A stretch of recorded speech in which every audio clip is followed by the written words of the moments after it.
So what's up sa mga kahombre ko dyan? Makagagawasama na naman nga pala to. At syempre mga kahombre ko, alam nyo na, because today is the day atin ang tatalakayin ang the biggest 3 downfall sa balat ng YouTube Philippines.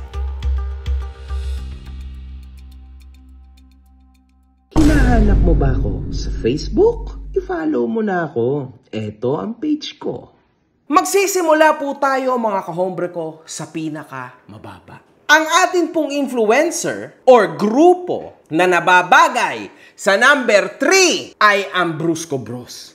Ang Brusco Bros, mga kahombre ko, ay isang comedic group. Sila yung isa sa mga namayagpag at sila ang isa sa mga nauna pagdating sa comedy skits sa balat ng social media history natin dito sa Philippines. Nakita po natin na tumataginting na 3.15 million subscribers sila sa YouTube and 1.2 million followers sila sa Facebook. You guys know kung gaano pong kahirap magkaroon even ng 100,000 followers sa YouTube. And they actually did it in few years. And to think na hindi na sila active ngayon. They only did this for few years. Imagine niyo mga kahombre ko, up till now, hindi ko naaabot itong subscribers na to. Could you imagine guys kung gaano sila kalakas back in the day? Grabe, di ba? Ang ganda ng mga contents niya mga yan. Gumagawa sila ng comedy skits, gumagawa din sila ng short films, gumagawa din sila ng mga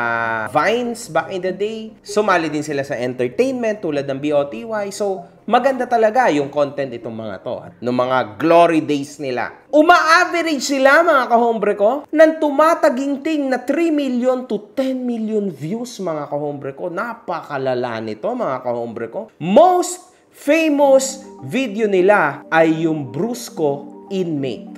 Walang tatawa challenge. So, ayan din, isa din yan sa mga contents nila na nagawa sila ng iba't ibang mga challenges for themselves. Ngayon, mga kahombre ko, tayo'y magbasa ng mga comments. Nakakatuwa talaga ang Brusco. This was 4 years ago. The best talaga kayo, Brusco. Favorite ko na kayo ngayon, 5 years ago. 3 years ago, nakaka-good vibes talaga ang Brusco Bros. Iba talaga ang nadulot at nabuhat ng Brusco Bros, mga kahombre ko, to the point. Nanganak po ang Brusco Bros. Nandyan ang Team Horror, at syempre, nandyan ang Billionaire Gang, at syempre ngayon, nandyan yung Colocoys TV. Pero ang mga nauna po talaga dyan ay ang Brusco Bros. So nakita natin na nanganak ang Brusco. Ayun nga lang mga kahombre ko. Bakit napakalala ng naging downfall nila? Dahil sa mga bagay na ito. Una sa lahat, paulit-ulit sila ng naging content nila. Yung content nila 5 to 4 years ago, hindi na talaga kinagat ng mga tao ngayon. Same hain, hindi na nila kinain.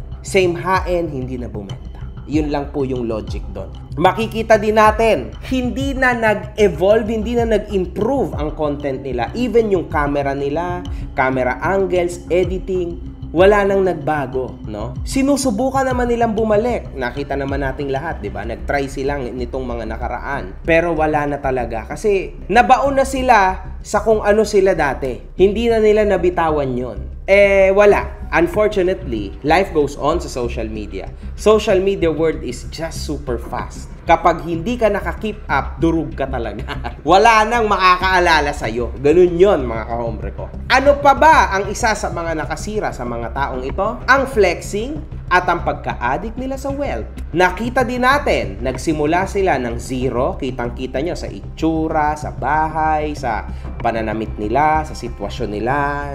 Basta kita nyo yan mga kahombre ko. Bawat miyembro ng Brusco Bros, mapapansin nyo mga kahombre ko, ay nagpa-vlog ng kanya-kanya rin. So nakikita nyo rin yung daily life nila. And nakikita nyo rin, sa totoo lang, yung buhay nila dati versus yung buhay nila ngayon. Tama? Mali ang kanilang naging management sa pera. Sobrang mali, mga kahombre ko. And actually, itong mga tao na ito, pinagsabihan ko rin ng paulit-ulit bilang ako naging malapit na kaibigan nila. Pero they never listened. And in fact, nakita nating lahat na Nagkaroon naman sila ng matinding boost, no? And then, ayun lang, hindi nila na-maintain yon. They didn't see this coming na mangyayari to, mga kahombre ko. Na mismanage nila yung napakalaking pera nila, mga kahombre ko. Mali ang pinag-investan.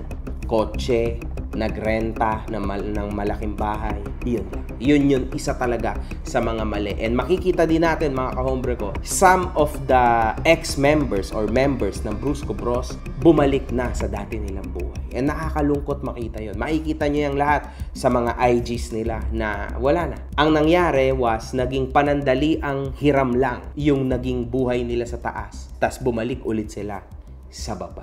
Konti lang po yung nasalba sa kanilang grupo, unfortunately. And sa naririnig-rinig ko, nakakahaka or chismis-chismis, hiwa-hiwalay na daw po ang grupo ng Brusco Bros. Abangan natin sa kanilang leader na si Jonah kung ano ang sasabihin niya in regards to this pagdating ng panahon. And syempre, mga kahombre ko, isa rin sa nakasira sa reputation at sa kalinisan ng Brusco Bros ang online gambling promotion. And actually, isa din ako sa dapat sisihin dito, sa totoo lang, because ako talaga yung nag-introduce sa kanila ng online gambling promotion. Doon, nakita nila na sobrang easy ng pera, para ka naka-cheat code, so doon na sila talaga bumomba. Eventually, nagkaroon sila lahat ng matitinding sports car, no? And nakita nyo na halos lahat nawala na. They had fun. They had fun anyway.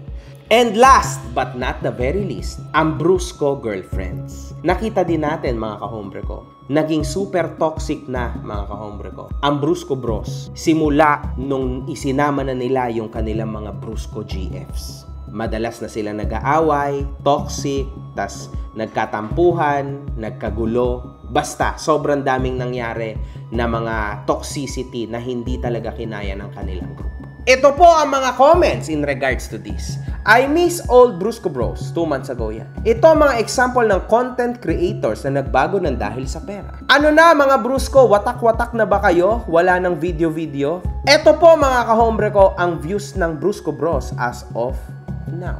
Makikita natin, lumakas yung views nila nung bumalik sila sa pagcha-challenge nila, and lumakas-lakas din ang views nila nung akala ng mga tao, bibili sila ng motor, ng mga big bike. Pero as we can see, hindi po natuloy ang lahat ng yan. And bumagsak na naman sila na napakatindi. Sa totoo lang, mga kahombre ko, they tried. Ba't ko to nasabi? Gumawa din sila ng reality show. Exactly tulad nung kay Tony Fowler at kay Merv. Now, ito pong reality show na ito ay very controversial. Mapapansin natin na bakit hindi ni Jonah in-upload ito sa YouTube channel ng Brusco Bros. Kahit ako nagtanong ako, bakit gano'n? Bakit sa YouTube channel ni Jonah ito in-upload? Kung i-check mo naman ang stats ng channel ng Brusco Bros at ang channel ni Jonah, di hamak naman na mas maraming subs ang Brusco, and at the same time, mas maraming views ang Brusco Bros channel kaysa sa channel ni Jonah. Tama? Nakakapagtaka, bakit gano'n yung ginawa ni Jonah? Siya rin na makakasagot sa atin, hindi ko rin alam kung ba't gano'n. Merry Christmas! Pambili mo ng mga regalo sa pamilya at asawa at mga anak mo. Meron o wala lang namang pipili mo, nasa link down below. Kaso nakita po natin na ang kanilang reality show was a big flop. So hindi po nangyari yung ine-expect nilang mangyayari. Kaya they fell down again big time. Pero that was the last content ever sa tingin ko na makikita natin ang Brusco Bros together. Kasi napansin natin na doon sa kanilang reality show, habang tumatagal pawala ng pawala yung ibang miyembro. Kasi wala na talaga. This time it's over. I think yung ginawang paglaban ni Jonah o ni JM sa grupo nila na Brusco, mukhang wala na, mga kahombre. Mukhang this time it is very real na tapos na ang lahat. Nakakalungkot, yes. Kung isipin mo na nawalan tayo ng aabangan. Because they are very controversial, but at the same time, they were happy pill and a daily dose of happy pill. So, sayang naman, mga kahombre. Ngayon, napapansin naman natin na ang iba't ibang mga miyembro ng Brusco ay patuloy pa rin sa pagpopromote ng kani-kanilang mga sugal. And everybody knows na unfortunately, ang mundo ng online casino napakasikip na. Siksikan na po. So, bariya-bariya na lang ang kita nila dyan. Nakakalungkot, mga kahombre ko. Ang top 2 ay ang Tukomi. The Pranksters. Sa YouTube nila, mga kahombre ko, 4.17 million subscribers, mga kahombre ko. 1 million plus up sila kaysa sa followers o subscribers ni MG. What? Facebook, 4.2 million followers. Grabe, mga kahombre ko, napakatindi po nito. So sila ay sumikat sa kanilang mga pranks content. Ang average views ng mga to, mga kahombre ko, this is crazy. 4 million to 12 million views per upload for years and years, mga kahombre ko. So imagine niyo gaano kalaki ang kinita ng mga to, mga kahombre ko. So usually dapat makakita ka ng matinding changes. And knowing too na tatlo lang sila sa kanilang grupong Tukomi. Tatanungin siya, then why? Boss MJ, hindi ko rin alam. Ang kanilang most famous video sa YouTube ay ang taong grasa, homeless, rich kid prank part 3.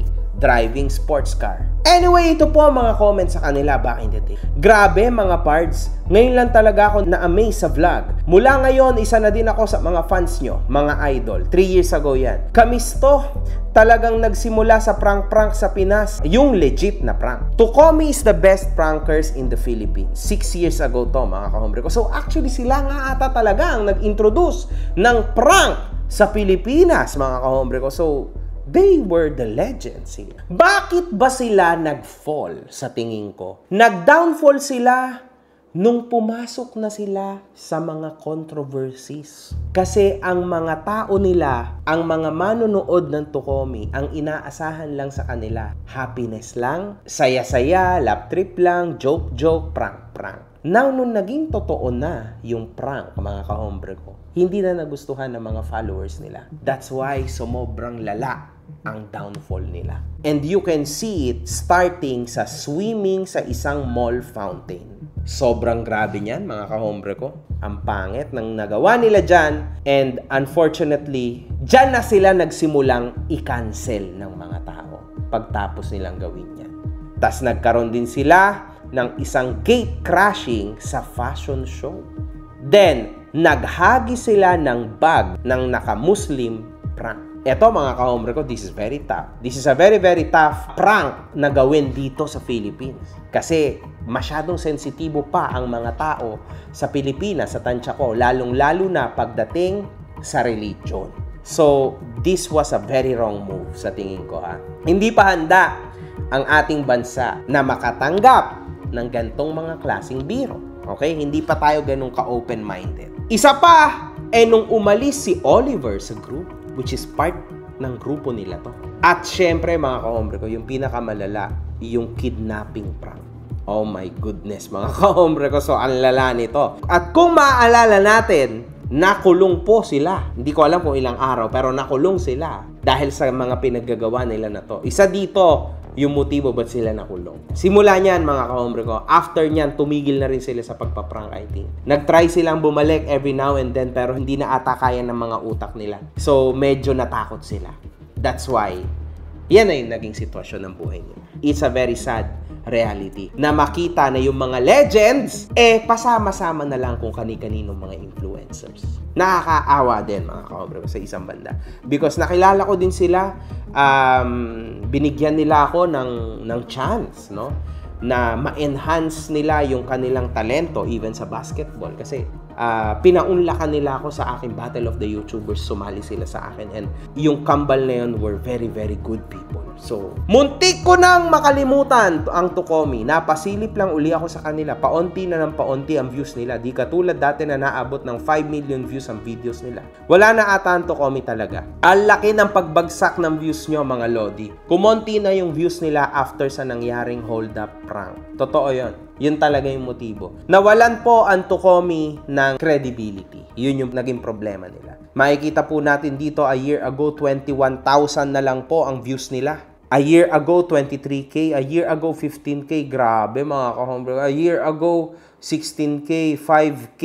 Crazy and terrible at the same time, mga kahombre ko. Nakakalungkot po ito. Ngayon ay gumagawa na lamang sila ng mga comedy skits. It's very, very sad, mga kahombre ko. Ano ba at sino ang ating numero 1 sa listahan natin today? Siyempre, si Wamos Cruz. Palakpakan ang putang inang yan.